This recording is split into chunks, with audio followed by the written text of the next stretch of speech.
This podcast is brought to you by Blue Guardian, the fastest growing prop firm in 2023. I became obsessed. Instead of being at the job, doing what I was supposed to do at the job, I was looking at charts all day. Yeah, eventually that got me fired. But it was one video that actually clicked for me from his YouTube. I've seen it at least 30 times. The video's title is... This is brilliant. It's absolutely brilliant. I've never heard anything like this in like 300 odd episodes I've done. Episode 239. Right, folks, we've got Alex Lera here in the house today. Now, this is an ICT style trader. She simplified things down so dramatically. In fact, we see a step-by-step breakdown of her full strategy in the next video dropping on the channel, so make sure you hit subscribe so you don't miss that. She's also got a crazy hack, and you're going to hear it in the show, where it's going to stop you from any FOMO that you may have with your trading. So it's such a simple little trick. First time I've ever heard it on the show, so you got to stay tuned for that as well, and the crazy story that got her into trading in the first place. So that's all coming up. Other things going on here at Trading Up, we've got the live streams hitting the channel on a daily basis, Asia, London and New York covered. So if you're looking to get some support or just have a community to join whilst you're trading those sessions, then jump in there and check out these great traders, and you can see how they performed. If you are wondering how everyone is performing, we've got a lot of them doing the Blue Guardian challenge, so you can see the recap videos at the end of the week, including myself, and see some of my trades as well across the course of the week. So jump in there and make sure you grab that content.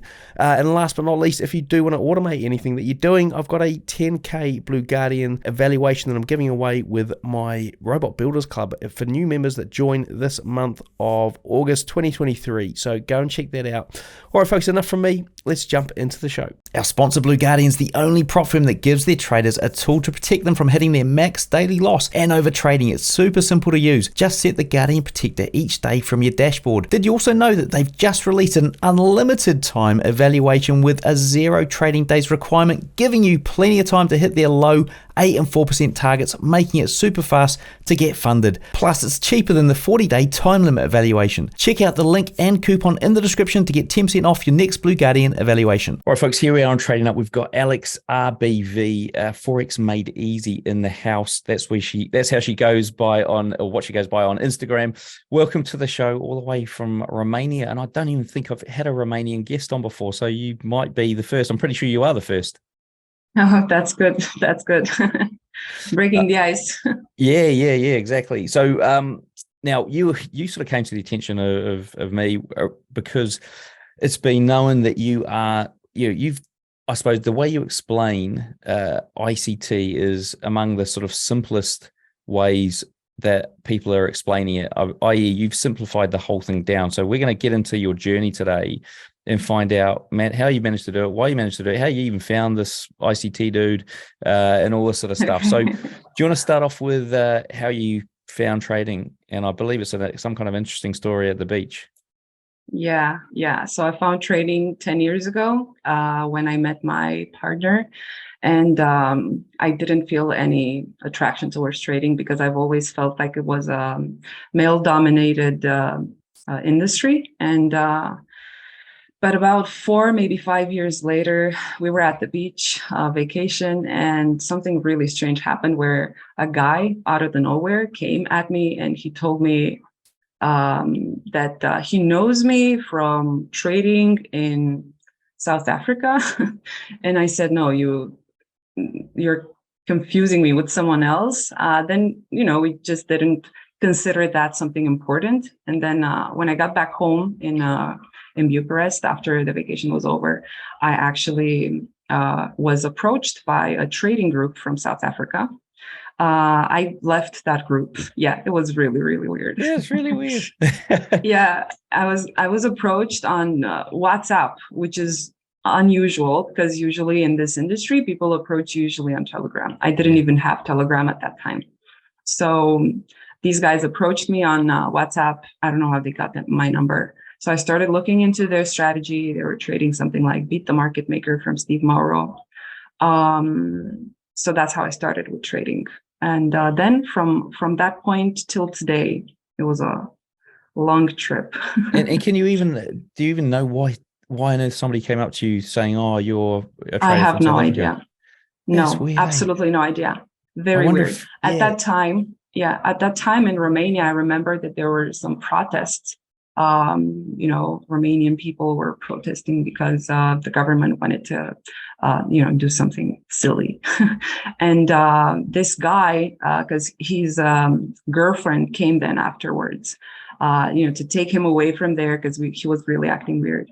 And then she told us, she apologized for the incident. And then she told us, he was acting weird because he's really stressed with his job. He was working in the law enforcement, and because of the protests and all of that, he was really, so yeah, she just said he's acting weird. We don't know why. And the weird thing is that we were at the beach in Romania. They were Romanians, but he approached me in English, which was super weird. That is kind of odd. You even wonder if like it's some sort of scam. It was some kind of scam where, but then it's like, how on earth would they get your phone number if they were going to WhatsApp you some South African thing? Exactly. And, Steve Morrow beat the market maker ain't exactly. It's just weird. That is very weird. But anyway, very weird. Obviously a sign because you're here, and this, yes. if the guy's watching, then hey, reach out in the comments and let us know why on earth you did that. And who is this sort of doppelganger trader from South Africa? I don't think he even remembers. Okay, so you sort of delved into things, but didn't. I mean, what happened next? What happened next is that I studied for about 3 months with the people in that group, BTMM strategy. It was very much indicator based. That's what caught my attention because it was indicator based, and I really like geometry. So indicators, all of that stuff, it looked very mathematical to me. But then when my boyfriend found ICT, we started looking at, consuming his content on YouTube. And then I felt like trading with indicators is not the best way to do it. So then I was very interested in looking at naked charts. I felt like that's what the next stage would be in my developing journey. So that's where I decided to leave the group. Because I also came in that group with my own ideas, maybe we shouldn't use this indicator, or maybe we shouldn't rely on indicators that much. Maybe we should look more at naked charts. And that wasn't really seen with good eyes. So then I decided that it's time to, part ways. And from that moment, we studied ICT on YouTube, went into his mentorship, didn't finish it because of financial difficulties. And then we just continued to study from his YouTube, from the free stuff that he had on YouTube. And in about 6 months, I think, we started applying it.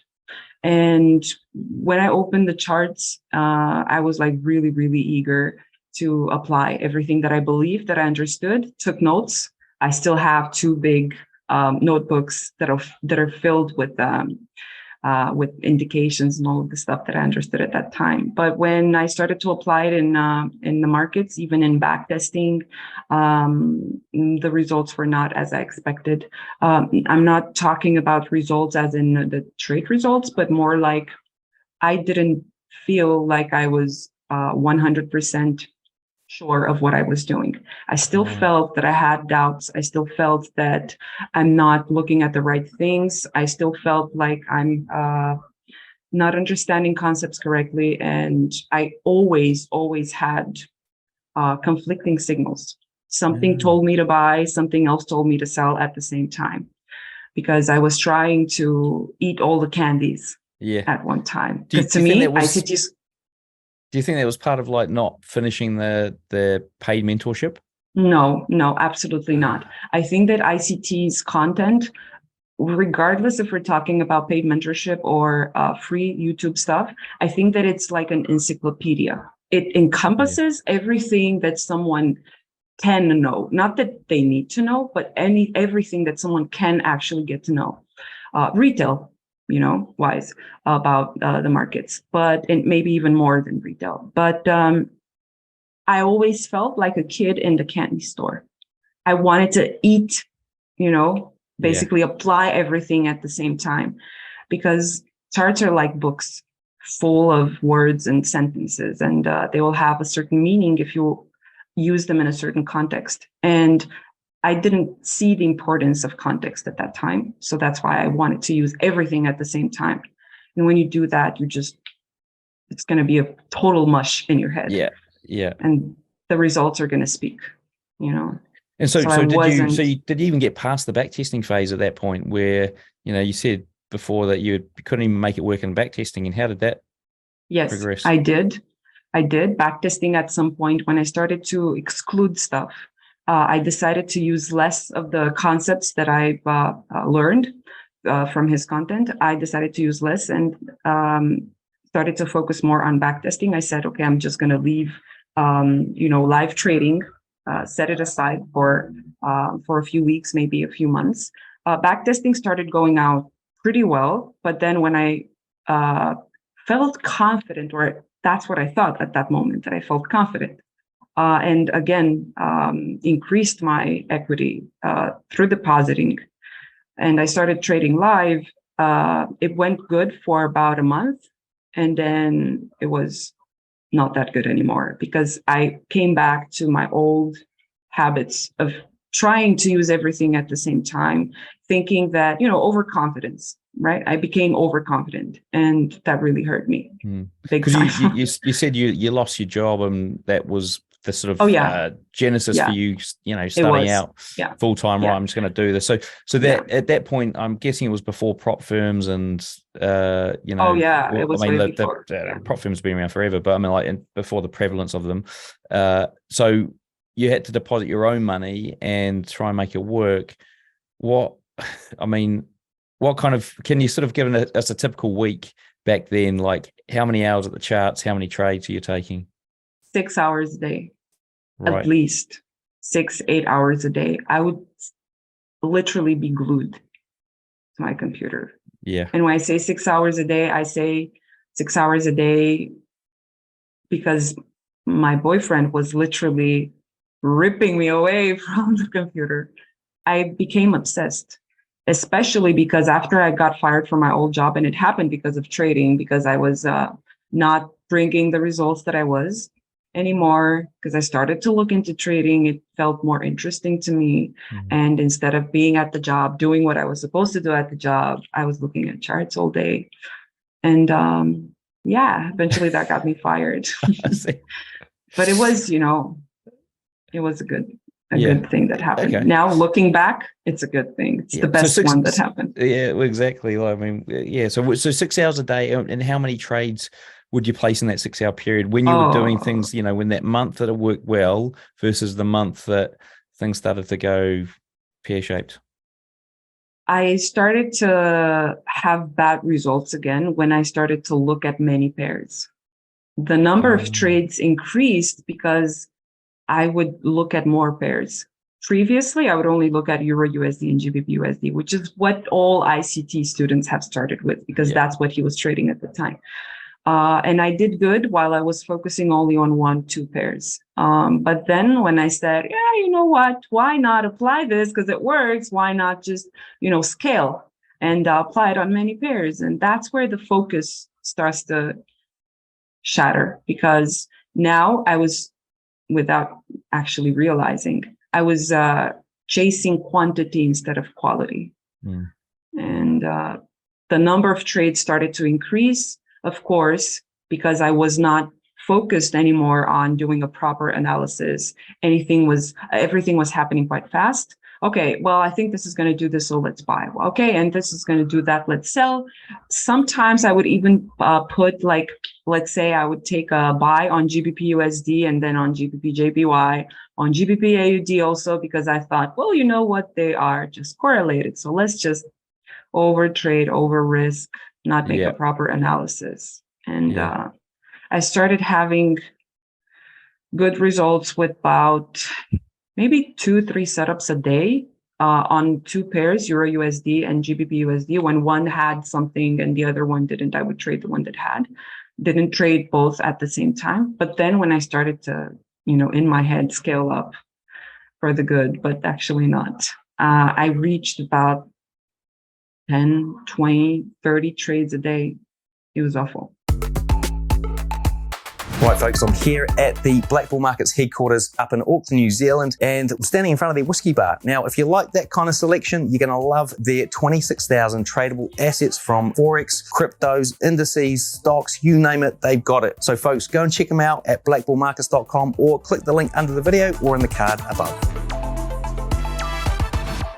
And so with these, like, I mean, when you had this strategy that was working, and I suppose even where you evolved to and what you're doing now, what was sort of like maybe 2 or 3 of the key components that factor into that from the ICT arsenal of 12-month mentorship kind of thing? What were the 3 things you found that were like the most powerful to put into a strategy? From the mentorship, I don't think that I got to consume as much as I needed from the paid mentorship to be able to extract something from it. Because like I said, I've only been in it, not personally, but I've only watched it like the first 4 months. Right. Order blocks have always attracted me, but I then realized afterwards that when I started, filtering the information out, I realized that I thought that I was attracted to order blocks simply because everywhere you would look for how to trade, you would find order blocks. So it was like something fashionable. Yeah, let's get into it because everyone jumps into this bandwagon. But I actually found, and my entire trading strategy is based on his free content. And so that was the free content before the free mentorship that he put. Yeah. It was. Which I find that people do have managed to get a lot out of those free videos that he put out, like, not that many, but enough to do some damage. Yes. It's a hard path to follow when you want to, just study his YouTube content, because you don't know what to start with.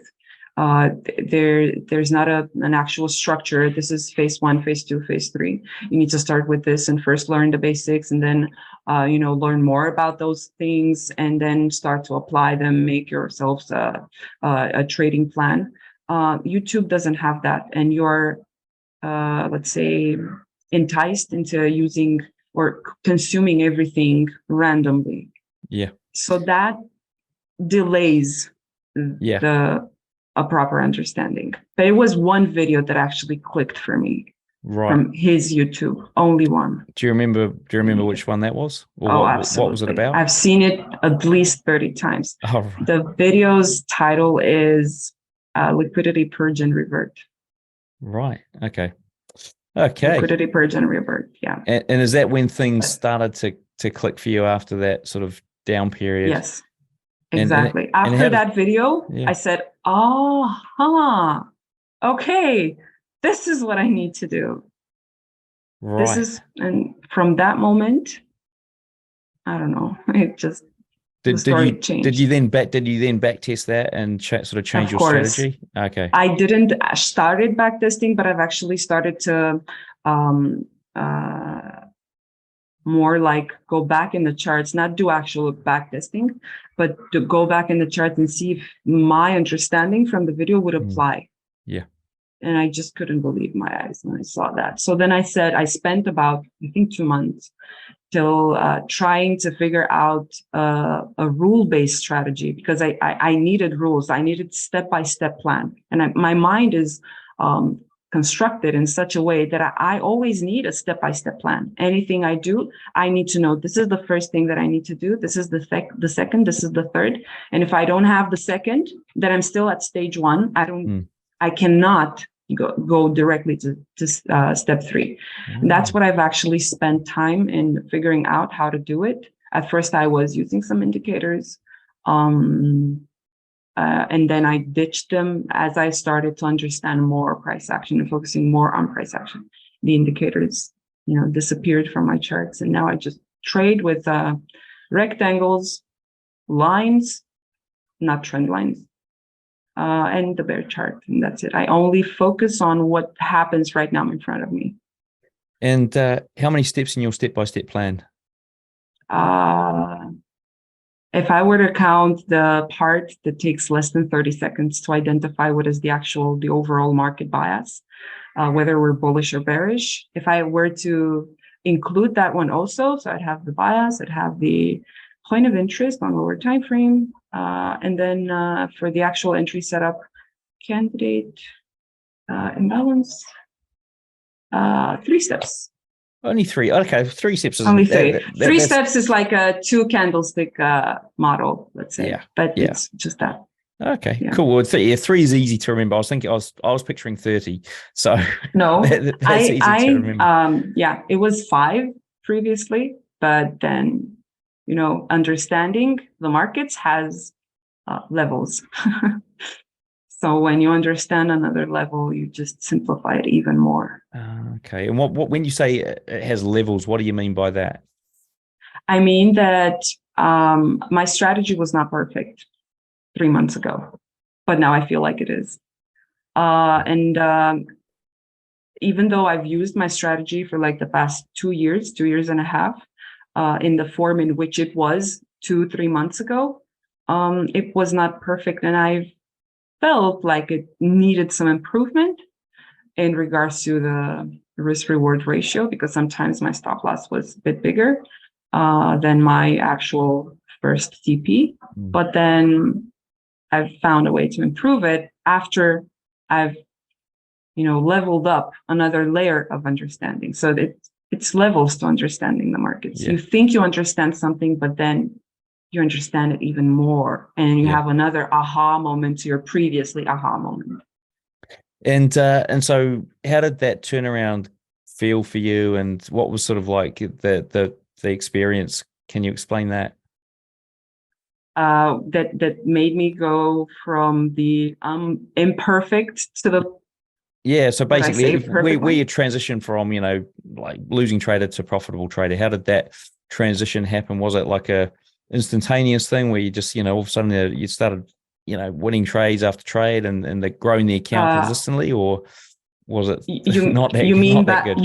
You mean back then? Back then, yeah. Back then, no, it was just I didn't notice that I started to make actual profit. I was focusing not on making profits anymore. When I started focusing on the process itself of me being disciplined, of me following a set of rules, even though the set of rules was still being built, even though I still didn't control my emotions, I didn't master myself. I still don't master myself the way that I would want to master myself, but it's a continuous learning process. But it was actually a process-oriented thing. I was focusing on what happens in the chart, didn't care about the pips, didn't care about the money, if I made money, because then we were a little better financially speaking, so I didn't felt that pressure anymore. Oh, we need to make money, I need to make money, because I'm at a job and I need to bring money somehow into the household. Things started to go a bit better for us, and that pressure disappeared, and I was again able to focus on the process, on me waiting for something specific to happen. And then I just didn't care about the profit that I made. At the end of the week, when I looked at how much profit I made, I said, oh, I made 2%. That's good. It's good. And 2% was nothing at that time because my account balance was small. And so if you had to like sort of break down, you said you're doing 6 hours at the charts and, you're trading multiple pairs and that's where it all fell down. What were you doing when you were like 2% for the week? Great. What was that? What was the change in time at the charts and or markets you're trading and number of trades? Focusing only on Euro USD, because my major losses happened always on GBP USD, even when I was trading only those 2 pairs. Then when I started to trade everything, it was a total catastrophe. And then I restarted focusing again only on Euro USD. So when I did that, my focus became very sharp, only at one thing. And a normal trading day would look like I would wake up, wait for about 2 hours after I wake up for the London kill zone to start. I'm sure that the listeners know what a kill zone is already. I think they will now, because I think the one I'm releasing in a couple of hours is all about the kill zone. Yeah. The kill zones. Yeah. Okay. So wait for the kill zone to start, and then just focus 2-3 hours on the London kill zone. And then if I have time, 2-3 hours again on the New York kill zone, but not necessarily placing trades, because previously this was what I was doing. I felt like if the market moved 12 pips to the downside, I needed to be in that move, and then if there's a pullback of eight pips, I need to benefit from that. So that's how my mentality was previous to that. But now I wanted to focus only on having one setup. If I can have one good trade in a session, I don't need more. And that's actually the thing that changed. So focusing on only one pair, back to one pair, and 2-3 hours per session, but wait for one single setup. Don't feel like if it's dropping, you need to be in that trade. No. Okay, it's dropping. I'll wait for a pullback, and then, or I'll wait for a reversal. Yeah. And so if you had looked at your stats now, say for example the past month, I mean, how does your win rate look? And if you said risk to reward per trade, how does that look? What are those two? For the past month, my win rate, someone was asking me yesterday on Instagram. For the past month, my win rate has been 93%. I didn't have that much trades. Only trading one single pair. Now I've transitioned to trading only gold, and I've been doing this for 1 year and a half. I've been trading gold for quite some time. Yeah. And not too many trades, usually 1, maybe 2 trades a day. If I trade both sessions, London and New York, usually I don't trade both sessions, because if I take a setup on London, I feel like I don't need to be in front of the charts anymore. I want to enjoy more the other things that become available to us, when you start to know what you're doing in the charts. And risk reward, previously, when my strategy was imperfect, it was I would risk more than I would actually aim to take profit. So my risk reward was negative, but my win rate was also good. However, right now I don't aim for something less than 1-to-1. If I have 1-to-1, doesn't matter if it's going to be 10 pips, doesn't matter if it's going to be 15 or 20 or 30. If it's 30 pips, for example, 30 pips stop loss, I would aim for 30 pips TP, but I've made like a golden rule for myself, and this has been the best decision that I've ever taken, I think, is to take most of my position off at 20 pips. So I still do that. Yeah. So even though my stop loss is 30, my TP is going to be 30, at least 30. I don't use TP usually. I just manually close partial. But I would still take most of my trade off at 20 pips. Okay, and so you're taking something that I've been doing. Yeah. And are you like moving your stop at that point, or?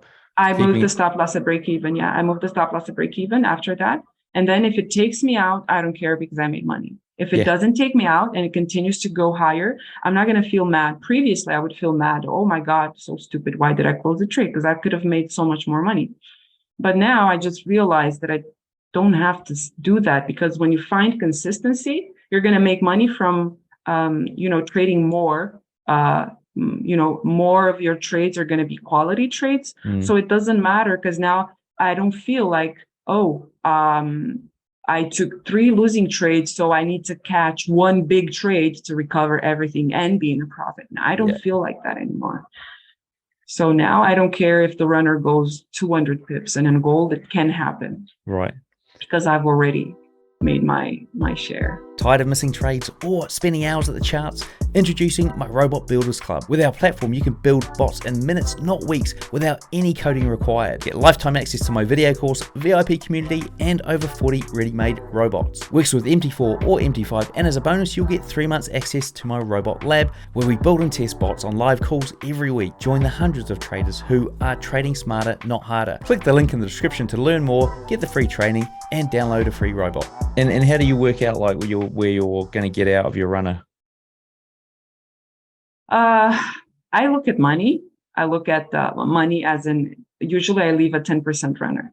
So if that 10% is going to make, I don't know, $200, let's say, or $100, I would take something off at double to 40 pips. So TP 1, in case my risk reward ratio is bigger than 20 pips. I'm going to take something at 20 pips. Then I'm going to take something at TP1, let's say, the normal, the equal size of the stop loss. I'm going to take half of the runner off, and then 40 pips, 60 pips. And I have this approach when higher above price, if I'm in a bullish position, or in a bearish one lower below price.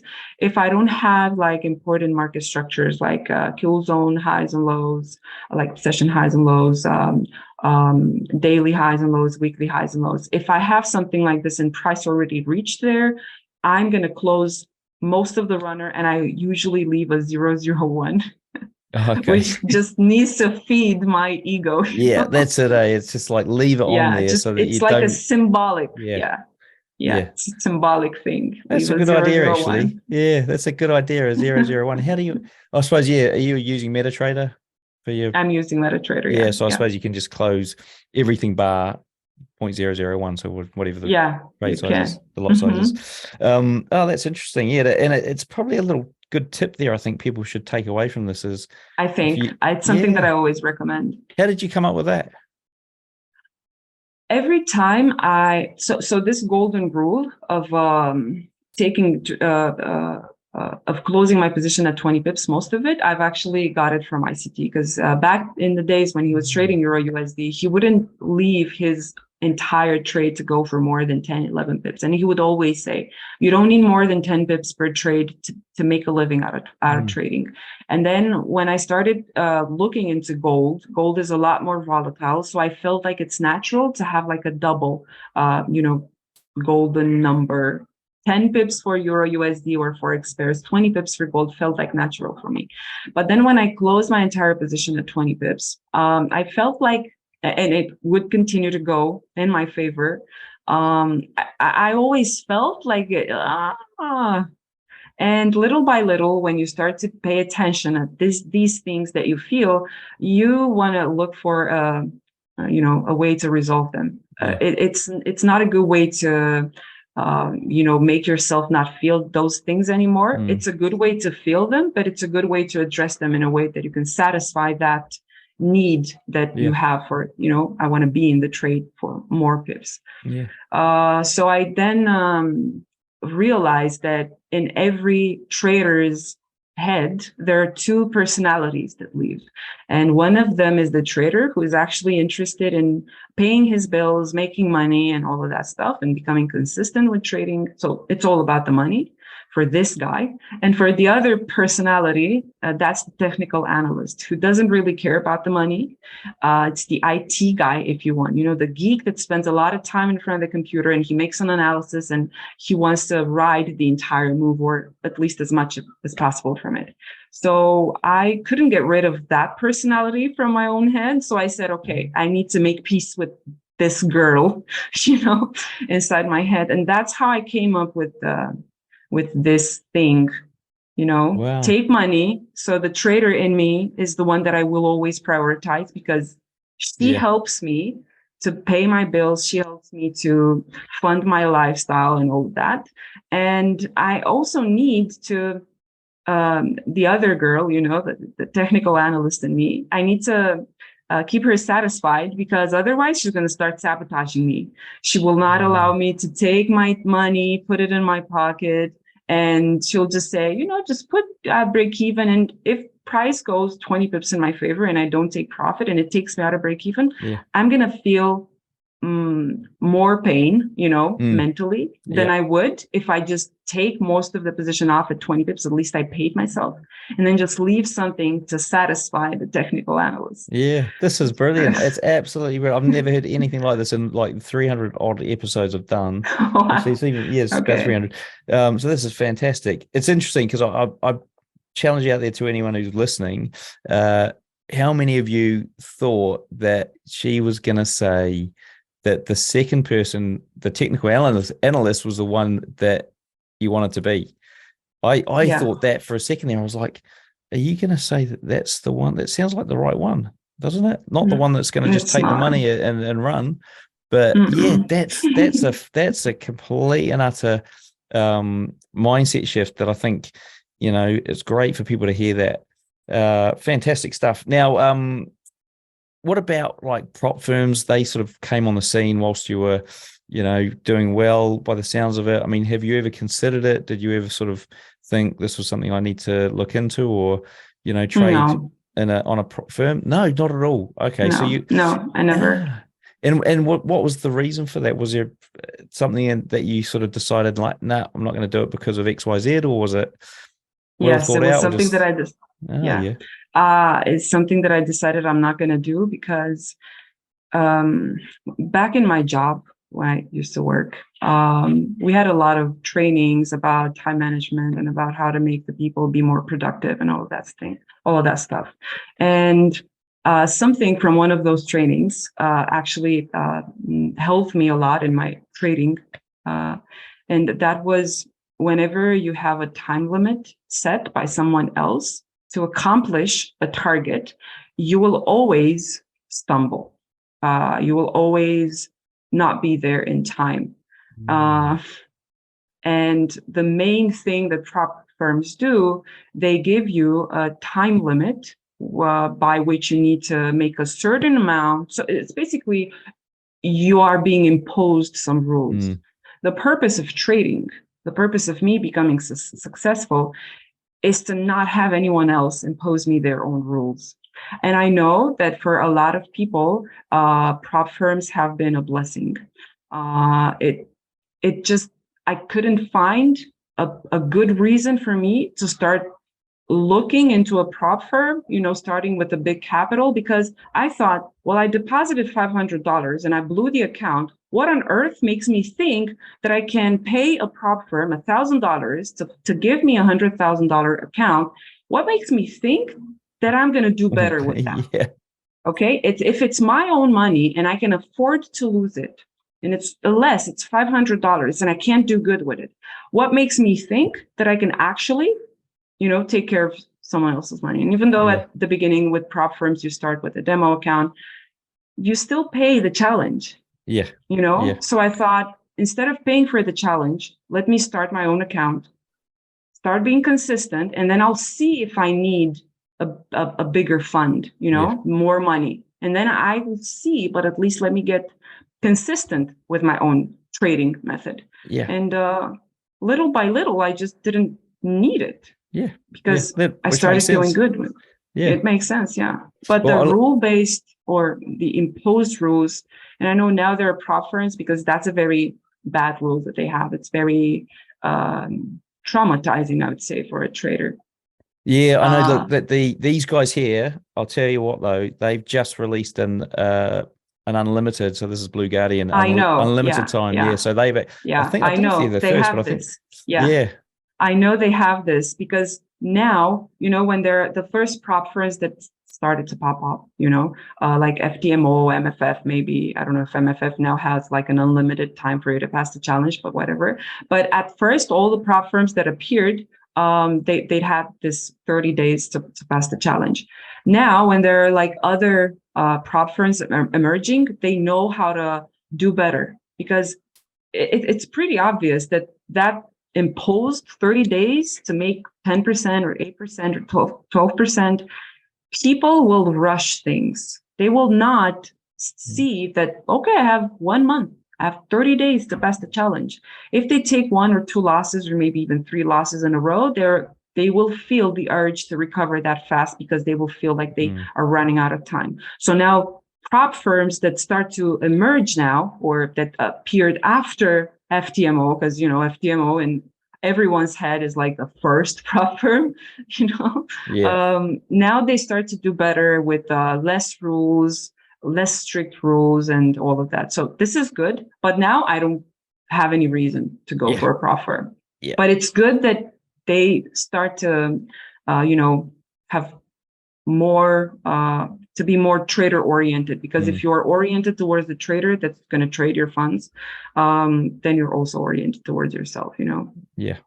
And look, I mean, invest in the trader, make him feel safe, make him feel not rushed, and he's going to do a lot better than if you rush him. Yeah, you need to do this in 30 days, otherwise you're out. Yeah.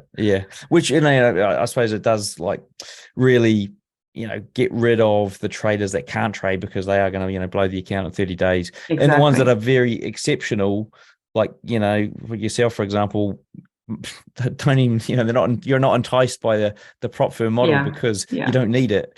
So it's a fine line. Right, let's move on. So, it is, yeah. So what do you think made you different from other, folks following like you on Instagram or people you've like either, I don't know if you mentor people, but like if you mentored people, what do you think made you different at the start?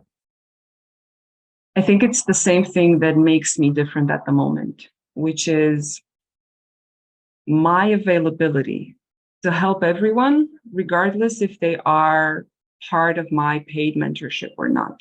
I've always spent a lot of time in answering all the questions that I've received, and not just give like a blunt answer, yes or no, or yeah, you need to go check that, or you need to go look at that.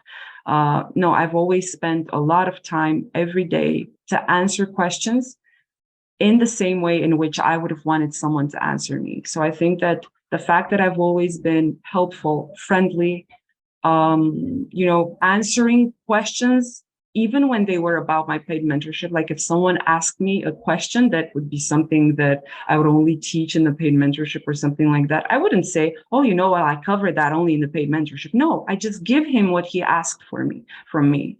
And I think that this little by little started to add up. More people were coming to me, asking me stuff. I kept replying, I kept being friendly, and I still do that. I do not have a single comment in my entire YouTube channel that has remained unanswered, not till this date. And it's a thing that I do 3 times a day. I go to YouTube Studio, and I go to my Instagram, and I go to my Telegram, and every day, 3 times a day, I make sure, okay, what new comments do I have? What new questions did I receive? I need to answer them all. I cannot leave people like that without answering them, without making them feel like I pay attention to them. So I think that this is what made me be different, and it still is something that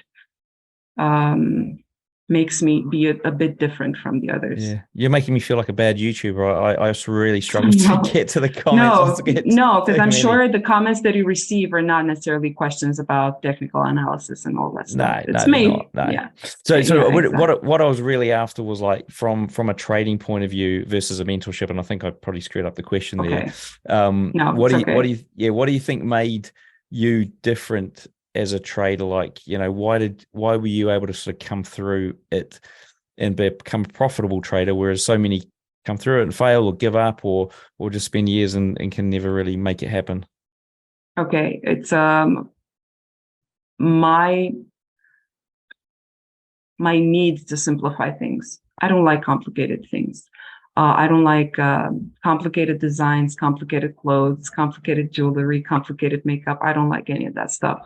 And this also transposed into trading. When I first started to learn ICT, everything was complex. I at that time, I would say it's complicated. Now I know it's only complex, not complicated anymore. But trying to do good in a very complex environment with very complex methods, it's going to make you be successful a lot harder and a lot later. So I think that when I realized that I need to simplify things, I need to exclude more than 90% of the things that I've understood, that I've learned about. And I need to understand that if I'm in the candy store and I will want to eat all the candies, I'll get cavities very soon. So it's not in my benefit. So I then spent some time realizing, only just staring at charts and trying to understand myself. What is that thing in the charts that makes me look at it right at the first moment when I open the charts? And for me, those were highs and lows and big candles, imbalances. So then I said, okay, if this is These are the two things that I feel like my eyes and my brains are instantly attracted to. I have two brains, my eyes and my brains. My eyes and my brain are instantly attracted to. I said, okay, maybe it's time to learn more about these things, focus more on these. And then if I feel like I need to add something, I will look into a third concept or something like that. But I think my need to simplify things and to have everything simple around me is what made me simplify ICT concepts, explain them in a simple way, not put a lot of lipstick on the charts like ICT says himself, and just keep it simple. This is yeah. So simplicity. So keep simplifying things down, which in a way is kind of hard for like it's hard. It's hard for everything, right? I mean, Apple do it very well in terms of they simplified all their products down. I remember a speech from an Apple employee who was saying it is actually one of the hardest things of the world to do is to simplify something that's quite complex. Yeah, exactly. So it's a special talent there. In terms of, I mean, and the other thing you did, I suppose, with regard to the stop loss and take profit and exits, is that's kind of simple, right? It's like it's almost old school. Yes. I haven't heard people talk about a 30 pip stop loss and a 20 pip take profit in donkey's years. Nobody talks about it now. So the fact that, with that, you get a 93% win rate last month, then there's something to be said about that because you're always making money, right? And yeah, exactly. That's the game. I'm loving this interview, by the way. It's really, really good. Right. What about a mindset sort of technique or something you do like on the day to try and get you in the right frame of mind? Do you have anything? Oh, I do. I think it's not necessarily something that I do, but it's something that I pay attention to. I think that starting your day in front of the charts, if you open the chart, but you know that you didn't get a proper rest during the night, or you had a fight with your partner, or there's something else, working in the back of your head that you're thinking about and you can't really focus. If there's something that needs to be solved right now and it's not trading related, I try not to engage that much in trading. I first try to fix that thing and then, refocus on trading. Another thing that I started doing is I bought a whiteboard and I write on it thanks for all the good trades that I take and for all the bad trades that I take. And for the bad ones, when I don't follow my rules, when I jump ahead of myself and all of that stuff, I write there, thank you for the lesson that cost me this much. And I don't erase those from the whiteboard because I want them to be like a statement of what happens when I don't do what I'm supposed to do, when I don't do what I teach other people to do. And that really helps me keep myself accountable. And how many though? Oh, sorry, what's the oldest one of those that you've written on there? How long ago was it? Oldest one is like an entire account, not a trade. I haven't had a trade that I lost because I didn't follow the rules. So those are the kind of things that sorry. I mean down. on the whiteboard, if you're writing these things on down. The whiteboard, How long ago was the first one you put on? First one. Oh, it was, I think 5 months ago. And because how many have you got on there now? How many have you got on there? Yeah. Let me check.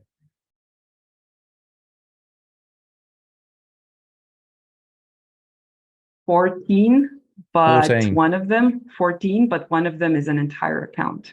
Right. And I'll tell you the story if you want. Yeah, go for it. Because it's already public, Yeah. Okay, so 4 months ago, I said that, there are a lot of people who want to learn more, but they don't necessarily have the money to pay for a mentorship. And for some whatever reason, even though I'm always available to answer questions, they don't ask. So I said, okay, maybe my YouTube content doesn't help. I don't even have that much time to produce YouTube content. So I said there has to be a way in which I could make other people benefit from my trading. And I opened a copy effect service. And that happens about 4 months ago, I think, maybe 3 months ago. It was at the beginning of March. or middle of March. So I opened a copy FX service. I deposited $3,000. People started to, copy my trades. It went good for the first 2 weeks, and then I don't know, everything, like all my mindset was down. Absolutely. I started to do everything that I did in my beginning stages of trading, everything that I was not supposed to do. Buy, sell, buy, sell. If I see a big candle, just buy at an impulse, sell at an impulse. Oh my God. Don't put stop loss, remove the stop loss, all of that thing. And eventually I just blew the account. It was bad. And that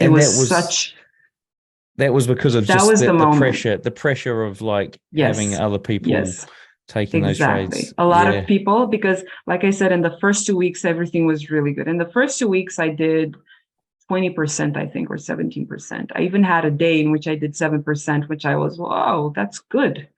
And then people started writing me, thanking me. Thank you for the opportunity. I put my rent money and you made more of it and all of that stuff. A guy wrote me because I had like a minimum deposit of $100. It was, the requirement from the broker. And a guy wrote to me and he told me, could you please lower the minimum deposit requirement and make it 50? Because I only have $50. It's my only money. And I want to, put it there. So I copy your trades and make it more. And make more of it. And I started receiving all these messages, and I realized that most of the people that have signed for the copy service were people that didn't even afford to lose that money that they put in. And I said, I've opened a Pandora box, something that I was not supposed to do, because people who sign up for a copy service, they don't trade, or at least they don't have the results that they want. So their mindset is like, well, she'll make money for me, and I'm sure that she will. So I'll put all the money that I have. So they are not aware of the fact that they can lose that money. And then when I realized that I cannot control the kind of people that are going to copy my service. And when I say the kind of people, I say aware people that have the awareness that bad stuff can happen and the money can be lost. And I couldn't control that. So then I started feeling really responsible. Oh my God, what if I'm going to lose someone's rent money? What if I'm going to lose someone's entire life savings? What am I going to do then? Because I'll feel responsible, and I will be responsible for ruining the lives of people. How can I go about that? So I felt at the time, I was already losing it. I felt that the best thing to do was to trade more, to make more money faster, which is a rookie mistake. I just completely, rug pull myself. Yeah. That's what I did. What kind of risk were you? What kind of risk were you putting on that account versus what do you put on your like normal account or accounts? On that account, I was putting like 5, maybe 10% risk per trade. Oh, right. On my normal account, I use a fixed lot size on my own personal account. I put a fixed lot size. Doesn't matter how big my stop loss is going to be. But the thing is that when I was doing the copy service, I was still trading the, let's say, old RBV strategy. And that incident with the CopyFX account made me realize that there is something that I need to fix with my strategy. So that was, because remember, I told you earlier that my strategy was not perfect, but now I feel that I don't need to modify anything related to it. But back then, I always felt like for the past 2 years, I felt like there's something missing. But yeah, it works, it makes money. So you know what? And it was the big stop loss that I had, and it was some entry confirmations that I had. And the CopyFX incident gave me no other choice, no other alternative, but to face the problem that I felt the strategy had and find a way to fix it. And then I started taking all my Instagram reels, because I would post my trades on Instagram reels. I took them all one by one, and all the pictures that I ever documented my trades with. Because I keep for every year, for every month, I keep I screenshot my screen when I take a trade, and I keep those as a journal of my trades. And I started looking at all of those trades, all of them taken within the past 2 years.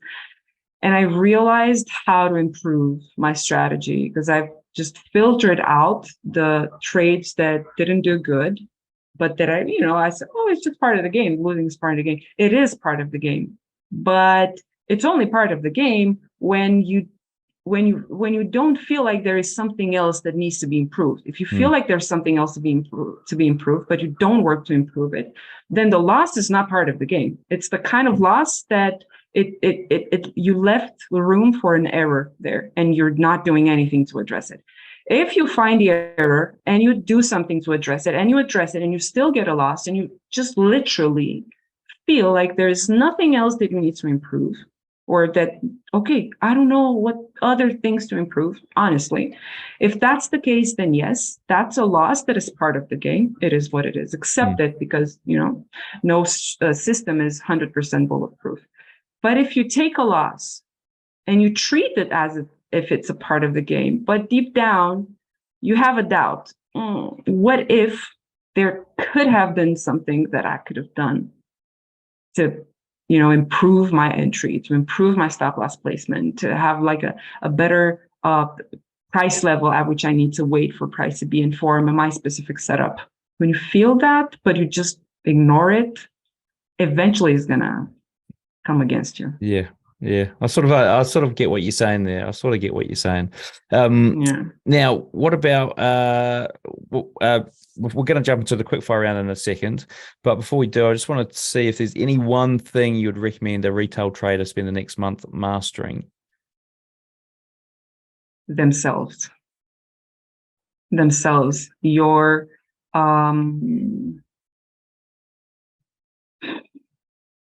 pay attention to what you feel when you open the chart. Pay attention to the urge that you feel of being in a move that is happening right now.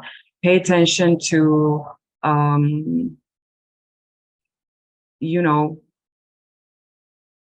if I were to relate only at a technical analyst, from a technical analyst standpoint, I would say focus on understanding market structures.